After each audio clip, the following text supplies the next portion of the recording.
online for authors. I'm chatting with Liz Sjaastad, author of You're Too Young to Understand. Welcome, Liz. Thank you. It is wonderful to have you. I enjoyed the book, but before we really dive in, why don't you give listeners an idea of what they might expect when they open up the cover of You're Too Young to Understand? They will expect to read a memoir, and that's written in, I think, more of a narrative form as opposed to a series of essays or a more poetic approach. Definitely is a bit character and plot driven. Mm-hmm. And it's got the themes of, me growing up with parents with basically unspoken mental illnesses, and how the family sort of muddled through that, how we tiptoed on eggshells through my childhood, and then kind of flip around and you'll get to read about the caregiving of my parents as they were nearing the end of their lives, and how some of the same challenges repeated themselves.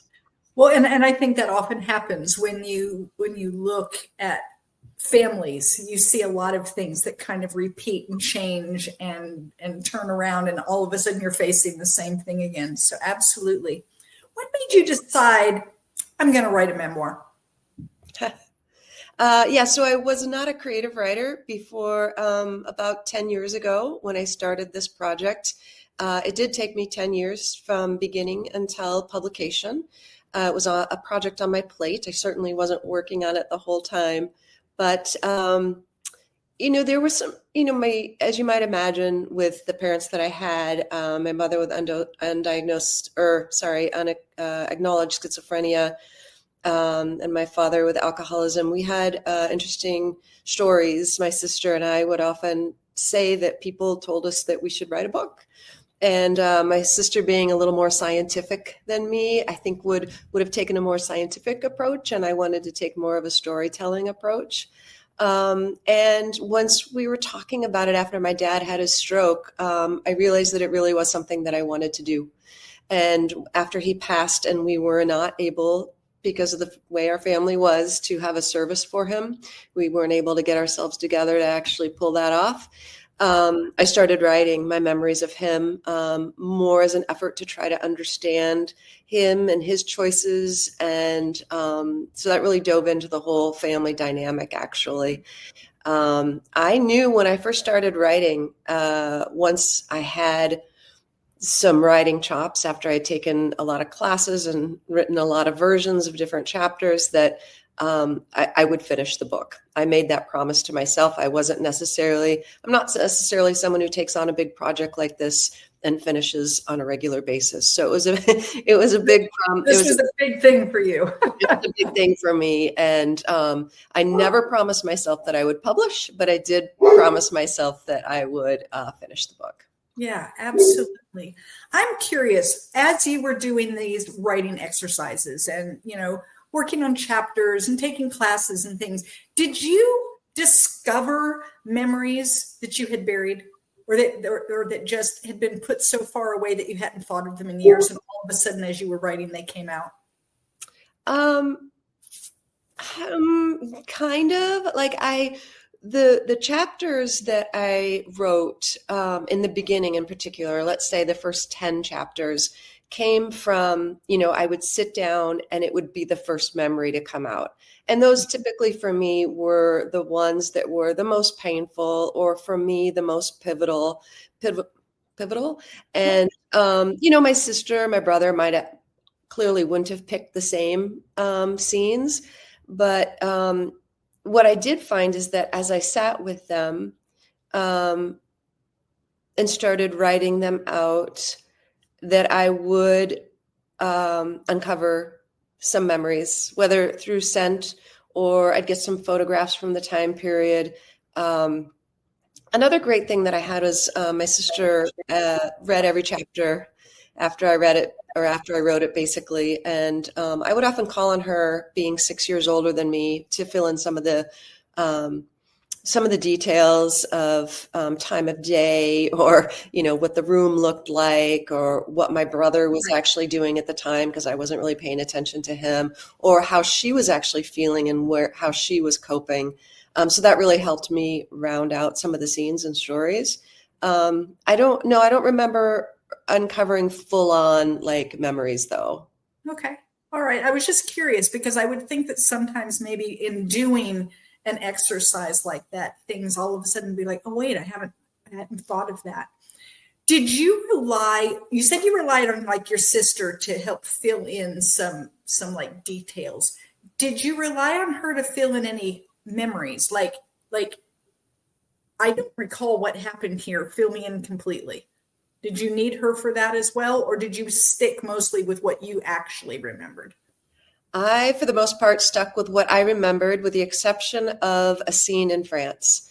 So when we were in France, I was 7 and 8 years old, and all of the memories in there are from me, with the exception of a night that I only kind of felt the edges of, and my sister fully experienced it.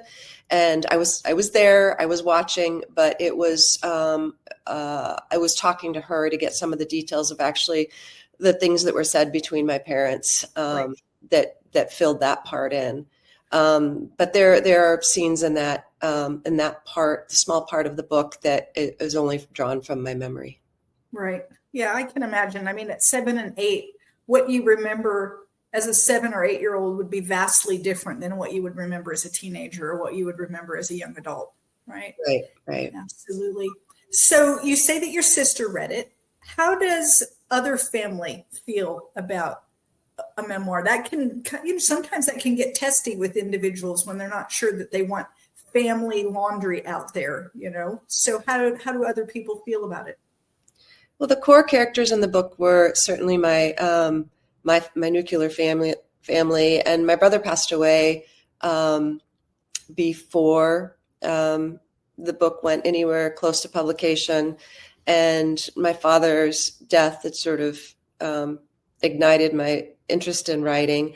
And my mother is still alive, but she is in a memory care facility and doesn't know who I am, won't know about the book. Beyond that, like cousins, I had my cousins read it. Anyone who I named by name has read their portion or the whole book. So I'm one of the lucky ones with memoir, and also that, it's not really trauma porn or anything like that that I write. Exactly. And I don't call out other people really, my nuclear family that I already ran through. So I didn't have any, but I still wanted to make sure, because there's, my brother's family, like his ex-wife, his children, so I did cover those bases, and everyone was super supportive of me. And I'm thankful, because I heard lots of horror stories. I mean, it can be that way. And what's interesting is it doesn't take a controversial book to get people upset. Some people just don't think that you should write about the family, period, end of sentence. Mm-hmm. And because you were dealing with your family and mental illness, sometimes that can really strike a chord with people where they want to keep that all under wraps and nobody really is supposed to talk about it, which is something you experienced as a child. Right. That it was a non-topic. We never mentioned it. Yes. Right. And there are readers there. I have run into a few readers who, maybe it's a generational thing as well. I'm not sure, but there was, I've heard from readers who I sense their struggle with my willingness to be so open about my family's issues, because I think in their world that is quite the no still. So. Yeah. Well, I think that I found it to be very refreshing and actually very hopeful, because you didn't write it in a way that said, I had a horrible childhood. My parents were horrible. Everything in life was horrible. And now as an adult, I'm horrible. I mean, it wasn't that. It was, there were these things that we navigated around. And despite these things, there were good times, because you talked about some. And in the end, I'm a functioning adult and I figured out life, and I don't know, to me, it was very hopeful. that it doesn't, your roots matter, but they don't necessarily define where you're going to go. Exactly. Yeah, I think that's exactly the point of the book. And I hear that regularly from readers and reviewers that they found it to be very helpful and inspiring and helped them process things in healthy ways. And, all sorts of, it's a heavy topic, but such a page turner and so accessible. So I feel like unintentionally I was able to strike that balance with the material and the storytelling, so that but it works. I think because you did it in a storytelling way, it allowed you to make your mom, make your dad, make your siblings real. Like I felt like I kind of knew them in the way that I would know a character in a book. And because it felt real, then I had a lot of empathy for what was going on. And despite the fact that, like, I can imagine, I don't know because I've not been through it, but I can imagine that living with a mom who has a mental illness must have been very difficult. But you didn't, in your book, when you were writing it, it wasn't a horrible blame game that my mother was the worst mother that's ever walked. It was more like, here's some really crazy things that we had to navigate around because of what was going on, and no one would talk about it. Right. The key thing is that, no one talked about it. Right. One of the points in there that I found, I think one of the most interesting, is when you tried to get your mom help. And she more or less agreed to stay in the hospital for a short period of time. Right. And then your dad, who was an alcoholic, they had a very rocky relationship for years and years, kind of like swooped into the rescue and said, she's fine and we're not going to do this anymore. And right. I thought it was interesting that he kind of almost became her like knight in shining armor. Yeah, I agree. My sister and I was so angry at him. Right. I can imagine, because here you finally, you're going to get some help, and then it's taken away. Right. And that was one of the things where writing through it and understanding his history and, at least through my own imagination, their relationship and what brought them together, what held them together till death do them part, allowed me to understand that decision a little bit more. Right. And so that was just one of the things that you point to that was just such a wonderful thing for me in terms of writing this book is, and I had set out to do that, but who knew that it would actually turn out that I would get a better glimpse or a better understanding of them and their choices. And of course that can lead to forgiveness. So absolutely. And that was going to be one of my questions, is what lessons did you learn as you were going through writing this? Because I know that when I'm writing, I often learn things. It might not be what I intended, but that's what comes out, and I've learned something. What did you learn, or what were you able to do after you wrote it that you weren't able to do prior to writing it? What was I able to do differently? Or do or think or feel, Yeah, honestly, it changed me. It's writing this book changed me more than anything that I've done in my life. And so it was between age 45 and 55, or 48 and 58. And there was a lot of life before that. I mean, certainly motherhood changed me dramatically. But beyond that, writing this book was for maybe other people would be comparable, 10 years of intense therapy, which I haven't had. And I think that it provided me with that. So there's, you release a lot of, oh God, what is the right term? You hold on to a lot of blame or, just really heavy things. Just angst around it all. Just this, right? And it still sits there. Yeah. Yeah. And there were many times throughout the book where there were aha moments and moments where I could like, okay, now that's done. That's off my plate. I can no longer think about that and worry about that. But I will say at the same time, digging into it all while I was parenting was a lot of, I had to go into some of that pain a lot further than I would have otherwise.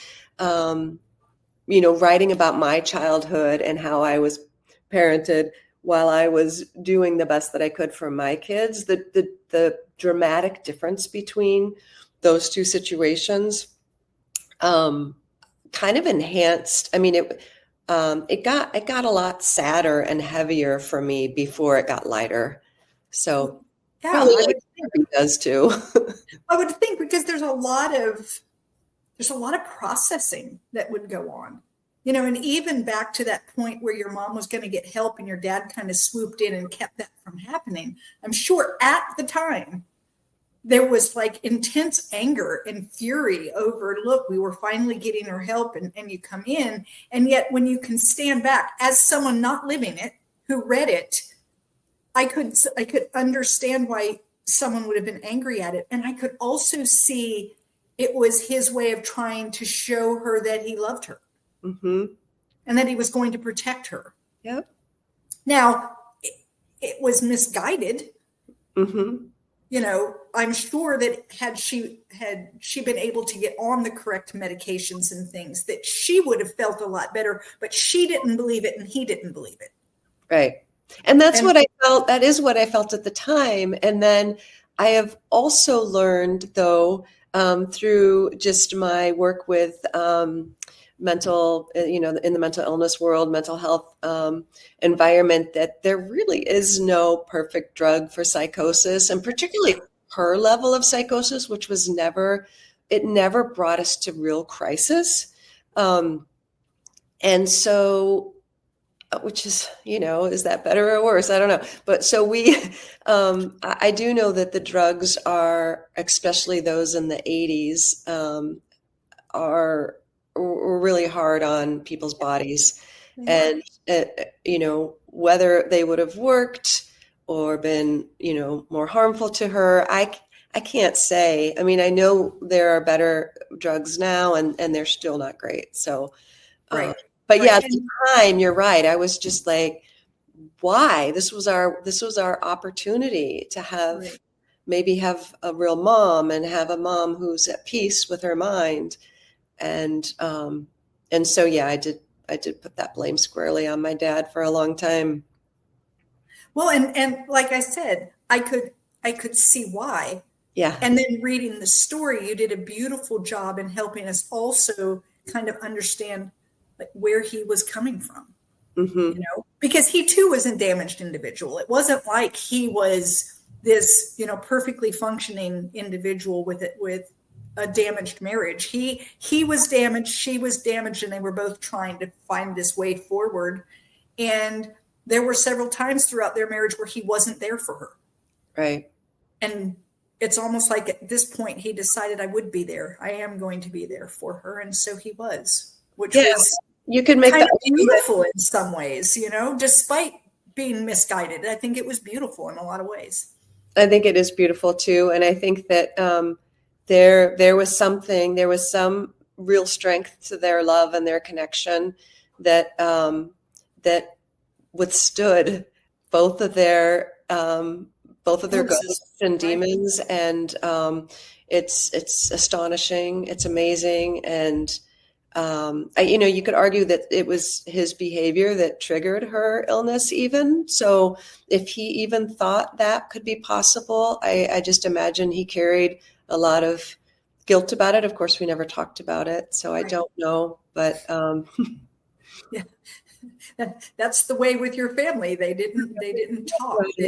That you found things later in life and you were like, what happened? Like what? Yeah. Over and over. I think that's crazy.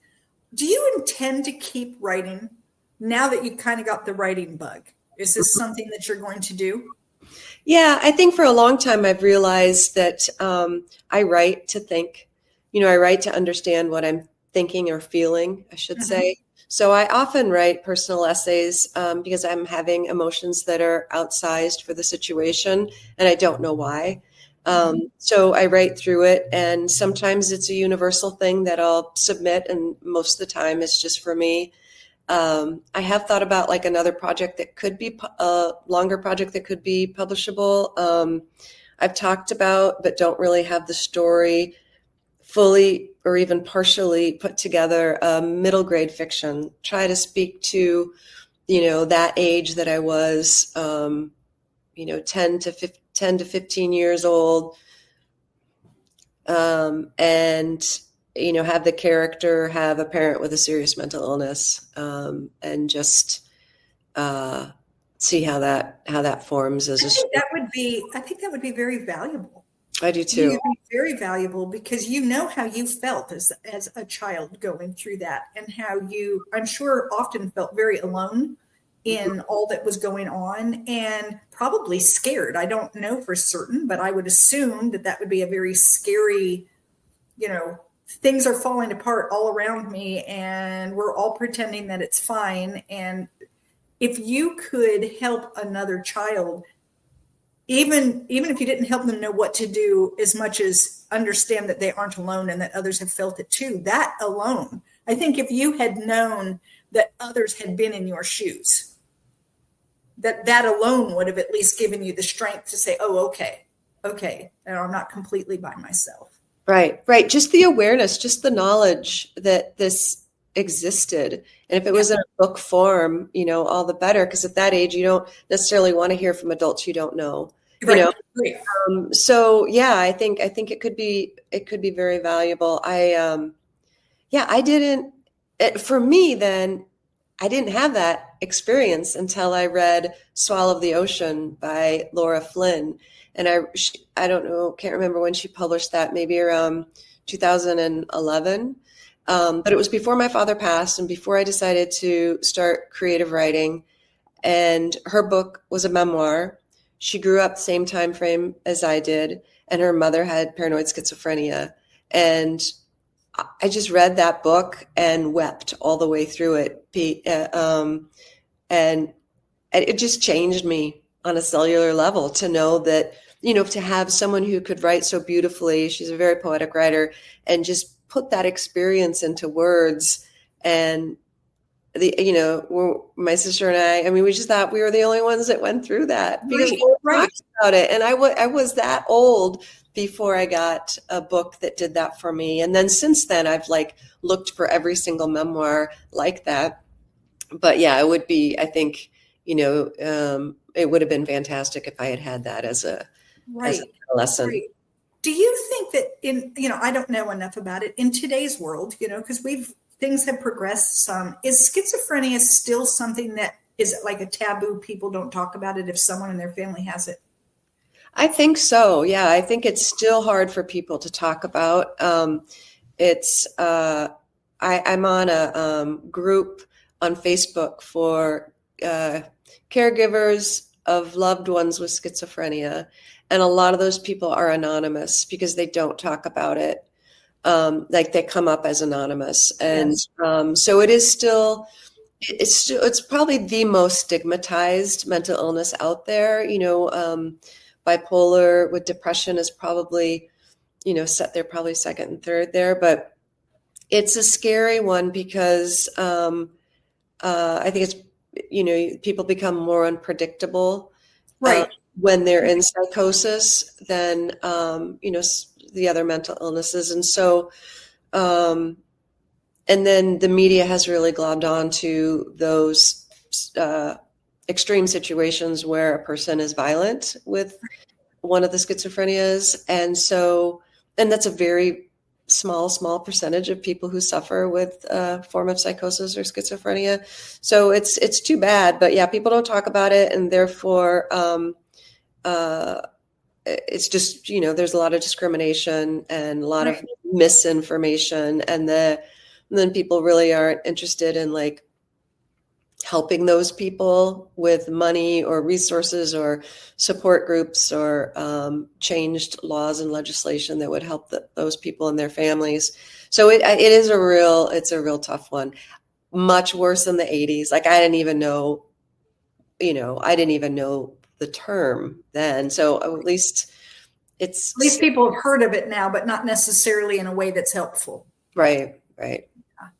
I did note in several instances, especially as you were dealing with like illnesses with your mom, issues with your mom after your dad died, illnesses like when your dad was ill, how difficult it was for you and your sister to get anyone to hear you and understand you, because your mother was undiagnosed. Well, she was diagnosed, but not really. It had never really been put down anywhere, right? Mm-hmm. And so despite the fact that she was making odd claims in the hospital about, let's give him vitamin C in his IV and we'll fix him, they were still having her make decisions.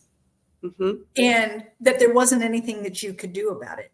And right. So it does sound to me like, you have to be it's a slippery slope. You don't want to take people's rights away. And on the other hand, you need to be able to help people that need the help, especially people who often won't admit that there's a problem, mm-hmm. or they can't see it. Right. It isn't even that they won't admit it as much as they don't see it as a problem. Exactly. And I think that's really the thing with schizophrenia that differentiates it, is this term called anosognosia. And I don't know, I could quote a variety of different statistics on this, but a large percentage of those with schizophrenia are unaware that they are ill. So they don't have insight into their illness, and they call that anosognosia. And there are other brain illnesses that have people with anosognosia as well, dementia being one of them. How do you help someone who doesn't think that they need help? And right. Dr. Javier Amador wrote a book, I'm Not Sick, I Don't Need Help, how to help, someone get treatment. And it's a real hard thing to do. And the laws are set up to protect the rights of individuals, right. As they should be. At the same time, there's got to be some leeway there for these families stuck in this cycle of fear and destruction with their family members. And they, until someone's on medication, if they're in that sort of crisis after crisis with schizophrenia, until they're on medication for several months, they might not recognize that they have an illness. So it's like we need this period of time, where someone can be housed and given appropriate medication for their psychosis. And then I think you can see a better path to healing. And I think in most areas, you don't have the laws set up to make that happen. Yeah. Mm-hmm. And like I said, I can see the difficulties that arise because your mother did not feel ill, mm-hmm. and she did not believe that anyone should be able to take like her money or her life or her home or her decisions or anything that were hers. She was very protective of her independence. Right. And of course, we want people to remain as independent as possible. You don't want to be able to use a law to take away something from someone that shouldn't be taken. And then on the other hand, you also don't want to be stuck in a situation like you were stuck in, where you were dealing with someone who wasn't making logical decisions, and she was the one who was in charge of your dad's health. Right. And at that time, all we wanted to take away was the fact that she was the default medical power of attorney. So we weren't trying to take away any of her other rights, but we still couldn't, because of the laws are the way they are, the doctors had to listen to her. It was a very challenging time. It was. I can imagine. And I just want to tell you, I really did appreciate this book. I just found it to be very interesting. I also really loved that later in your dad's life, you and he were able to develop a relationship again, mm-hmm. and that you got to see pieces of him that I'm sure part of you wishes you had seen when you were a child, but at least you got to see them. Right. And I thought that was beautiful too. Yeah, he did quit drinking. He stayed with my mom and kept her safe. And he was a wonderful grandfather. grandpa to my kids. And yeah, it was so wonderful to see that relationship and to have that, because I didn't get it. And, Right. and, and it's what kids should have. And you want that for your own kids. So it all worked out from that perspective. And I wish I had more time with him. And, you have questions for your parents, anyone listening to this, and if they're still alive, try to find a way to ask them before it's too late. Right. Because your dad passed away and your mom is now not able to answer any questions. And for a long time really wasn't able to answer questions because her way of answering them was often things like, you don't understand, you're too young. You're too young to understand. Right. Which is where or she was very suspicious of my intent. Yes. Yeah. Or she would say something and then she'd say, well, Mm-hmm.